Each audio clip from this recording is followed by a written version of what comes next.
and it's made a massive impact in the online industry over the past 2.5 to 3 years.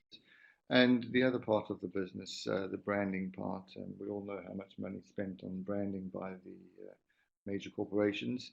And I'd like to talk about the convergence of both of those industries and how technology has changed the way marketeers do what they do now. Um, so I am the managing director of Just Premium in the UK, as mentioned earlier on. I won't talk too much about Just Premium, just give you a quick introduction. We're based in the Netherlands and we have offices in 27 different countries. And a lot of what I'm going to talk about now is from my experience of working with Just Premium, as well as the 15 years I've been doing online media. Programmatic branding and the convergence of branding in the programmatic space. Just Premium is the first ad exchange for high impact ads, display and video. We'll come and talk about high impact in more detail later on. Let's go to where we are within the industry now. Programmatic branding, we're getting a lot closer to the goal of every marketeer is to get more for more for the money that they're spending on advertising, and programmatic has certainly made a massive difference in that. So I'll go into a little bit more detail on everything as the slides come up. But if you do have any questions, feel free to either write them in the chat and I'll see them come up, or I can answer them later at the end of the slide. So what the industry says, it's fair to say that as an industry, we're quite divided on programmatic and branding. So we have two conflicting points of view. We have programmatic does not build brands, which is from Pam Horan, the president of the OAP, and OAP is the Online Publishers Association. So, and then we have a completely different stance from Bob Arnold, who is involved in the Keller Company. As you can see, his quote is, "Bottom line, programmatic buying is more efficient." Now, I'm going to go into more detail and explain to you why, and the transparency that comes with it, and why traditional digital media buying has changed so drastically. Caroline, can everybody else hear me? Because Caroline can't.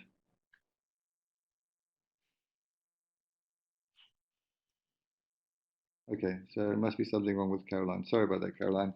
Hopefully you can get the presentation sent to you a little bit later. So programmatic, I don't know how much detail I should go into about programmatic, but programmatic is shifting in a massive way. The way that media was bought 2 years ago has changed considerably due to programmatic. Now, if you think about programmatic as the buying and selling of shares, so when you buy shares, there's a price. It's like an auction. Another way of looking at it is programmatic is the eBay of online ads, and we'll come to it in a little bit more detail as we go through the slides. As you can see, programmatic is shifting. There's massive growth. As you see, where we were in 2012 to where we are this year and where we're going to be next year. I really think that is going to increase incredibly with everybody understanding why we would use programmatic with the branding. And branding budgets is still one of the biggest budgets that we have. I mean, DR online, DR is in direct response, has always been the majority. But there is more and more branding budget shifting to the programmatic online side. Define programmatic branding. So in order to do that, we need to separate programmatic. We need to understand what programmatic is versus what branding is and how the two work together. So programmatic, what is programmatic? Programmatic is media buying through automated means. It's a setting up of a campaign, a DSP or other automated system. A DSP, for those of you who don't know, is demand side platform that enables agencies to automatically buy media of their choice. So let me try and explain that to you. In the past, you would sign something called an IO, which is an insertion order, and you would buy, let's say, from the Times, you would commit £10,000 and you were going to buy X amount of impressions. So you say, I'm going to buy 100,000 impressions at £10 a thousand, and ultimately you have committed to that budget, and you will get those impressions, and your advertising will be displayed amongst a certain amount of time. So if it's a 5-day campaign, it'll be displayed over 5 days. There wasn't much in the way of targeting. The only targeting you would be able to do is you'd be on certain pages or in certain sections of those pages. Now, what Programmatic has enabled you to do is take that same budget, but instead of setting it just on the Times, you actually say to yourself, well, I'm going to buy it across the audience that I'm looking for. So in order to do that, you would use certain data companies or data points. So you say, I'd like to target females 16 to 24 that are interested in fashion. And as a result, you wouldn't buy just across one site. You would buy across a whole list of different sites. So, for example, most publishers have their inventory listed on an exchange, and you have the ability to buy the inventory on that exchange using a DSP, a demand-side platform. What that has done is made the marketeer's choice so much wider than it ever was before. They can overlay all sorts of different data on top of that. So if you were looking to do a retargeting campaign, you could use a pixels that somebody had been on your site in the last 3 months, 6 weeks, whatever the case is going to be, the last 2 days, 24 hours, the last 5 minutes. And you can tailor that message to that particular person. So the targeting possibilities are endless. So that's the programmatic side of it. And to be honest, I could talk about programmatic all day because it is such, I wouldn't say complicated, but there is so many different aspects of programmatic that we could talk about. But let's move on to the second part of the programmatic branding, and that's the branding part. I think this is a lot easier to understand. It's creating a positive brand image in the eyes of your consumer.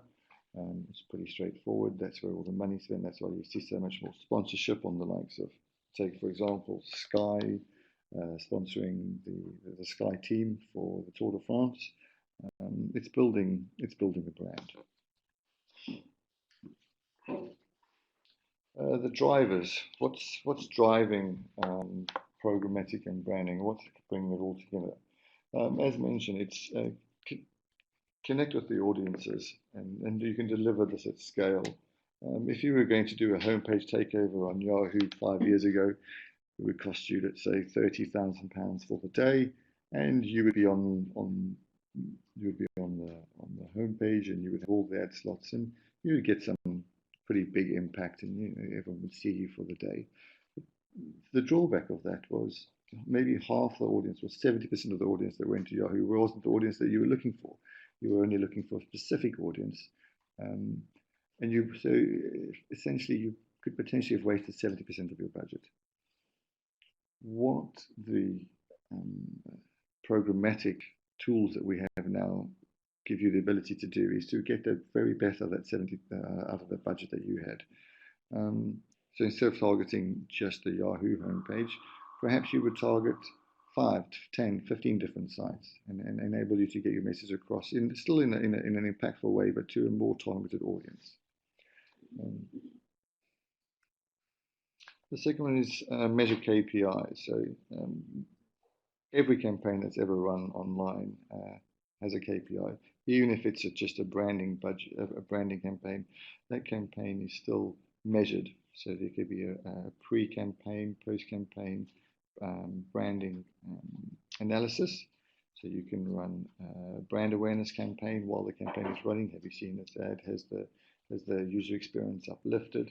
So the KPIs are there, and because those KPIs are there, we have the ability to measure every penny or every pound that is spent, and that is what is helping the programmatic and the branding emergence come together. And the third, by no means least, is creative. there's no point being able to target these amazing audiences. You've managed to find exactly who it is you're looking for. You know they're interested in your product, but then you show them a little ad down in the bottom of the corner. It's below the fold. Nobody gets to see it. It's still, you've still paid for that impression. So there is an argument that creative is now become a huge part of any marketing campaign. And if you're going to buy the inventory and you can buy the space available on the site, you want to get your message across in the best possible way. And that's when creative comes in. And that's when branding budget comes into play, because branding budget is the budget that you will use to buy those big ad formats.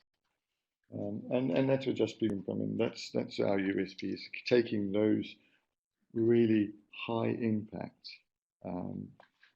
ad units at scale to the audience that you're looking for. And how do we do that? We connect with the audiences that you're looking for. So as I said, you have the ability to target the users that you're looking for. You now have powerful reach. There are hundreds of thousands of sites on the exchange. There are millions and millions of people, and you have the data to find them. We have brand safety. The technology has caught up with the rest of the programmatic space, that the marketeer can have the confidence that the sites that he or she is going to be spending their money on will be sorry, I just saw this question by Jane. What is RTB? Sorry, Jane. RTB is a real-time bidding. So that is, once again, like buying stocks and shares in a real market. A publisher has the ability to put their ads out into the market. So, for example, you can put a banner out there and you say, well, my floor price for this particular banner is £1. And then somebody else can come in and go, well, actually, I'm prepared to pay £1.20 for it, or £1.10p. And somebody, well, I'm actually prepared to pay £1.12p. And that's exactly how it works. I hope that clarifies the question. Sorry, I got slightly distracted. Brand safety. As I was saying, the tools are now available for a marketer to feel confident that they are running on the sites that he or she would like to run on. And transparency, it's a little bit like brand safety, I suppose, but you have the transparency of the way you're running. You also have the transparency of what you're prepared to pay, because if the market dictates that an ad is worth £20, then you'll be prepared to pay for that, because the market has dictated. It's an open, as I said, it's like the eBay of ads. You get to bid on what you think is the right price for that particular impression. Measuring the KPIs. This is really important as a marketer, understanding where your budget is being spent and what you want back from it. Knowing and having access to people. So as mentioned, you have, with these new tools that are coming, or that are in the market, you have the ability to track and find and interact with the users that have been on your site or have shown an interest in your product or in the demographic that you're looking for. Without these tools, you were almost marketeering semi-blind, because you still had to do all the prospecting without having the information at hand. Use the real-time bidding to optimize audience and inventory. What that means is use the tools that are at your disposal to get the best out of your marketing budget. And you can optimize to the audience. So if you find that people that are interested in fashion react better to a certain creative, you have the ability to do dynamic creative, which means that you can change the creative on the fly. You don't need it doesn't take days to change the creative. It's literally done automatically on the best performing creative that you have available. And then, as we mentioned earlier on, creative. If you're spending marketeers' budgets, you want your ad to be seen. It's important. You want to have the impact that The user isn't banner blind. They actually notice what it is that you have to say. And nothing connects like high impact.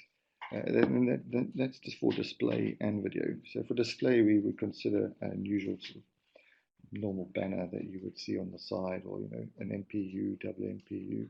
And video, there's so many different kinds of it. There's pre-roll, mid-roll, post-roll. There's in banner, out of banner. But ultimately, using a good creative and the ad formats that are available to get your message across is what we should be thinking about. Memorability. I think it's common. I think it's just common sense that you need to stand out to be seen in what is often described as a very, very busy market. We have, we are bombarded by messages all the time when we're online. There's all sorts of different things. Even when you're on the likes of Facebook, there's ads right, left, center, bottom, in your feed, out of your feed, and a lot of, often it's not seen. It's not, or if it's seen, it's not really, nobody interacts with it. So it's very important that we use the tools that we have to use the high impact side of it, and then the rich media. So using high impact rich media and video, we know that the click-through rates are higher. We know the view-through rates. So VTR is view-through rates. We know that they're higher because people are prepared to watch. If it's a good video, if it's good content, if it's portrayed in the right environment to the right user, and all these tools enable us to do that, we know that the results are better. Video wallpapers, I could show you some examples. What I'll do, I'll add them to the presentation later on, and no doubt registration will send one to you. But those are just a few examples. I don't think we really need to go into too much detail about that. So what are the challenges about, because everything I've said so far is very positive about programmatic and branding.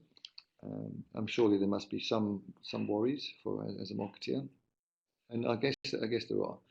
So viewability is a challenge that's been in the market for quite some time now, but also once again that has been rectified, or in solutions are available due to the technology that has come to the market. So we have companies like VIEWABILITY, we have ISSI.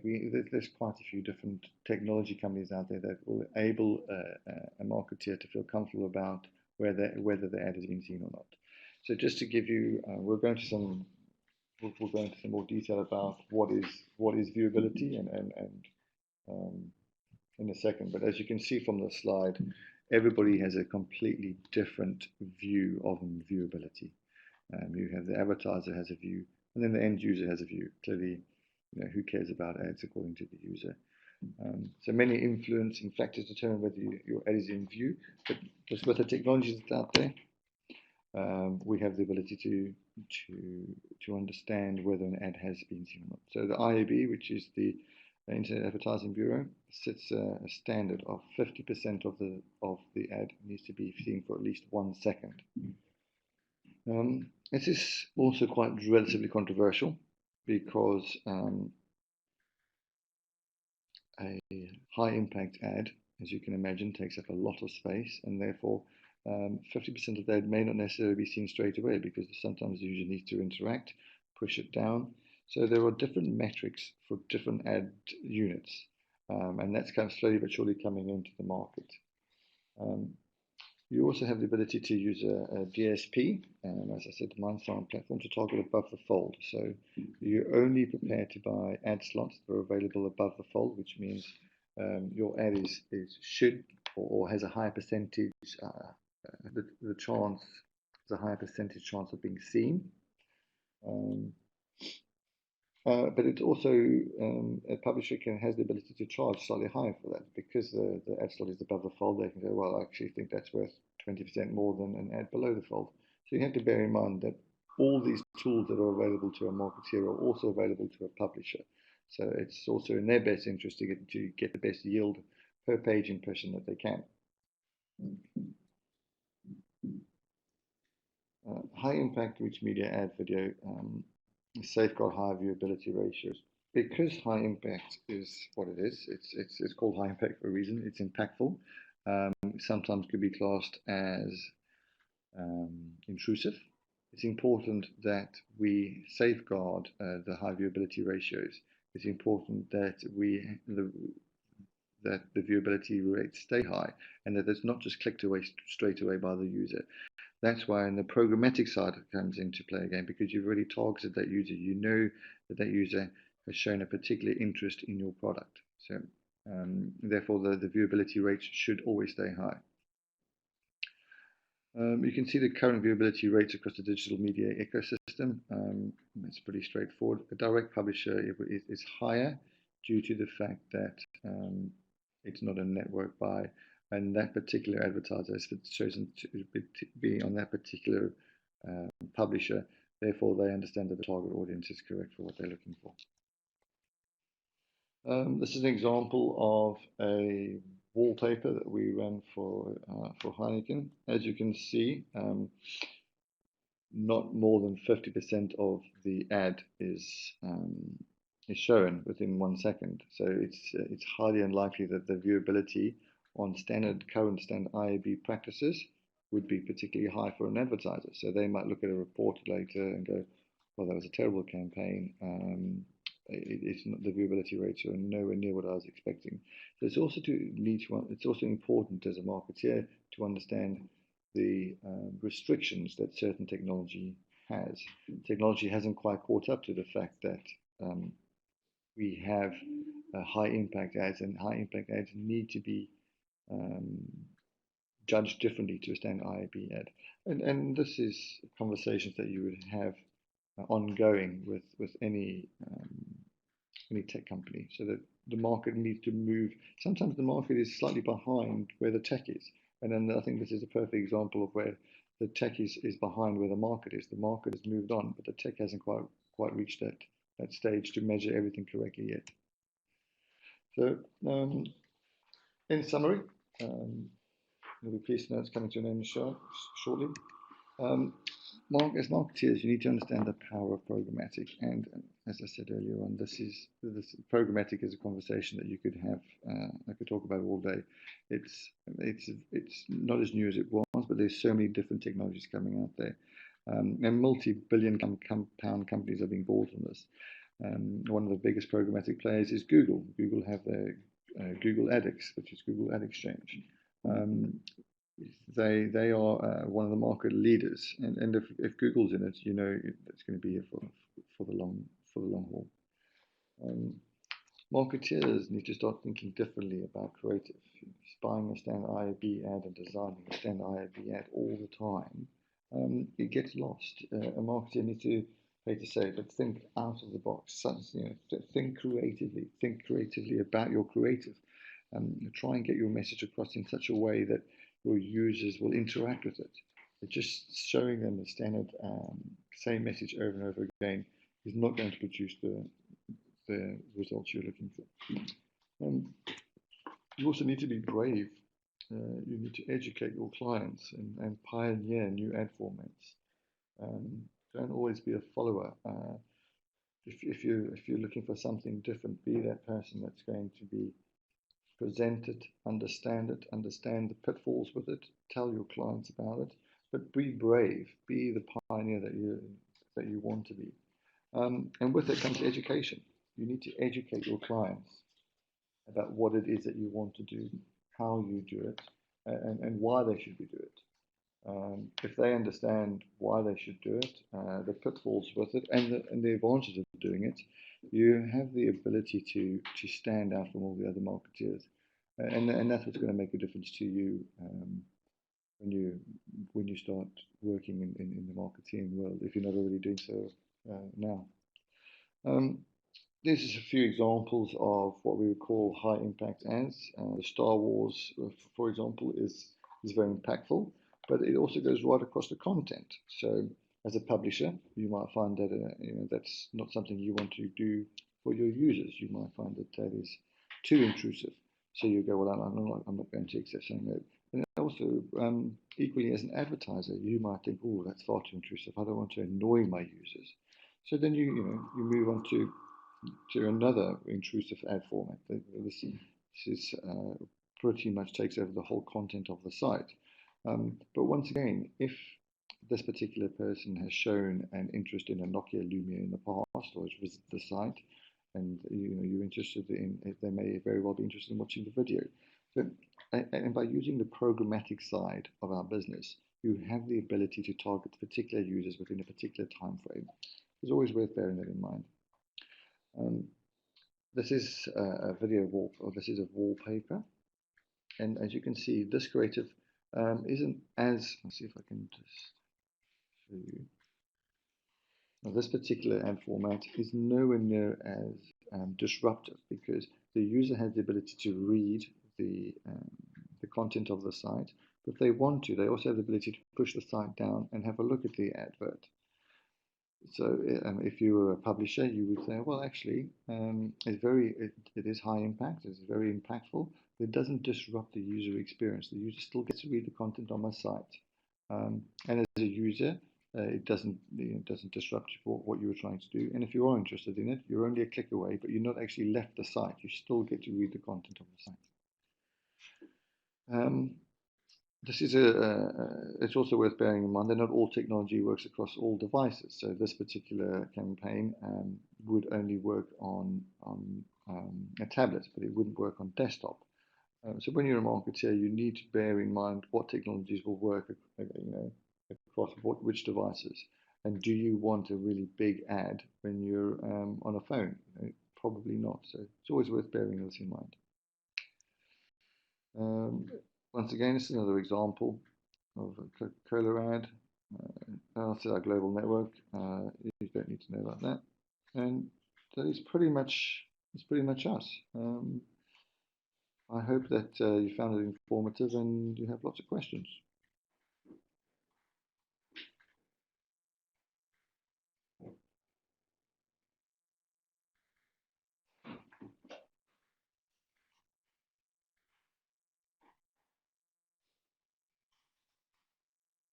Can you guys still hear me?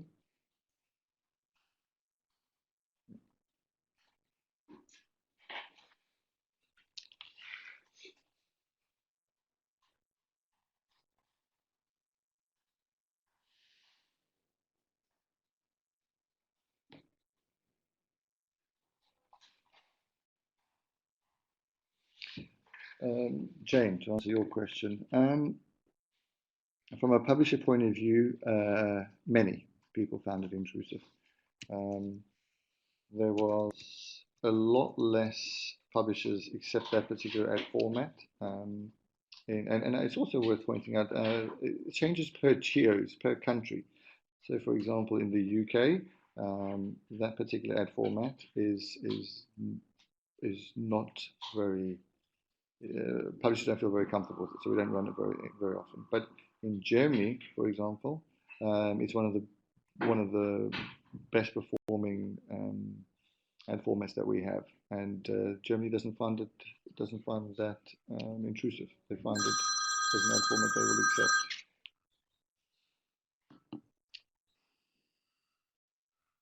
All the examples shown were B2C campaigns. Any space for B2B? How targets can you get? Vince, that's a very good question. Yes, you can get very targeted. It all depends on what it is that you're looking for. It's worth bearing in mind, if you go down the really targeted business-to-business route, you are narrowing down your target audience quite quickly.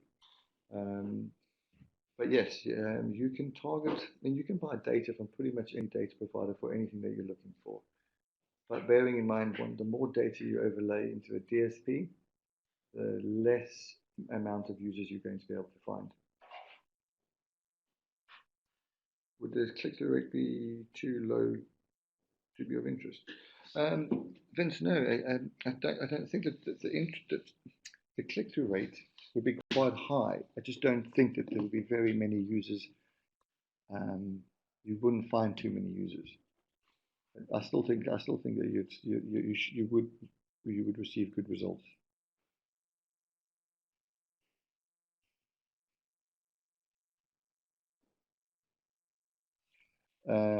Amira, Yes, there are. So this particular Star Wars ad format is called a banderole, but that's not an industry standard name. That is what we've come up with. That is a Just Premium product. It's a Just Premium name. That is what we call a light box, but it could be called a rectangle or an interstitial. That is called a wallpaper. It's called a tablet wallpaper. So it's not all of the ad formats have what I'd call standard names. They just have names that we've come up with. This is only a small selection of what I said of the ad formats that we offer and other companies like ours. You get all sorts of different names of ad formats. Vince, I'm just thinking if we have any B2B case studies.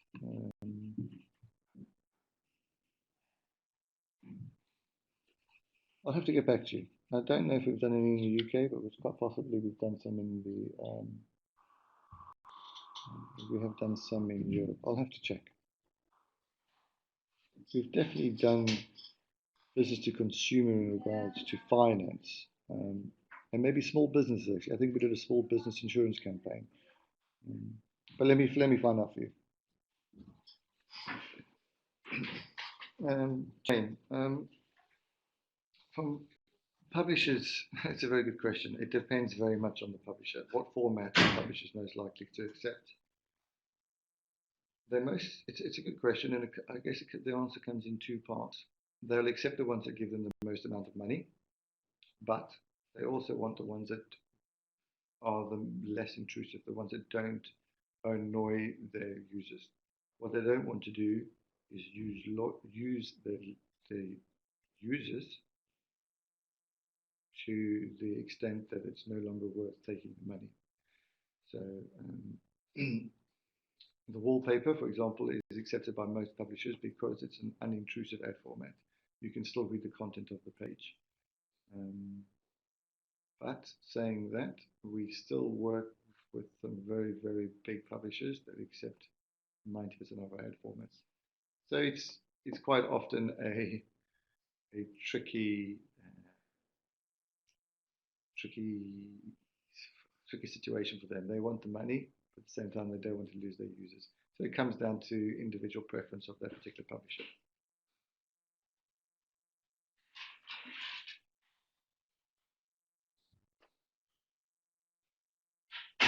Any other questions for anybody?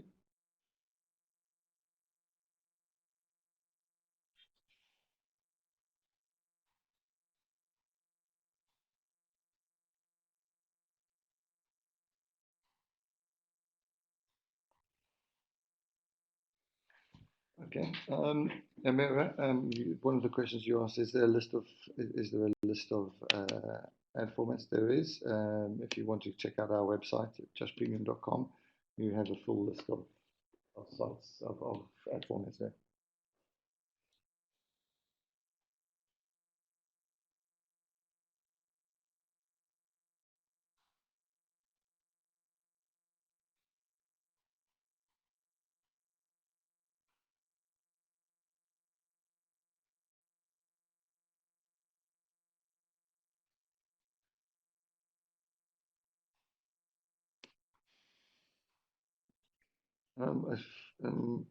Is there anything else you guys need from me, or I think you'll have my details anyway. So if you do have any questions,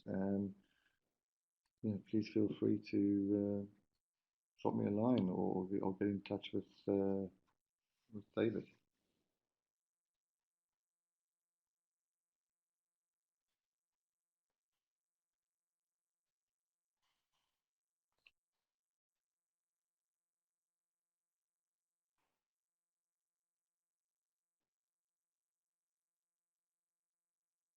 That's a pleasure.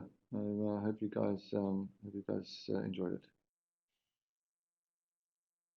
Yeah, that's great. Get in touch if you guys need anything. I really enjoyed it. Thanks very much, guys. Have a good day. Cheers. Bye.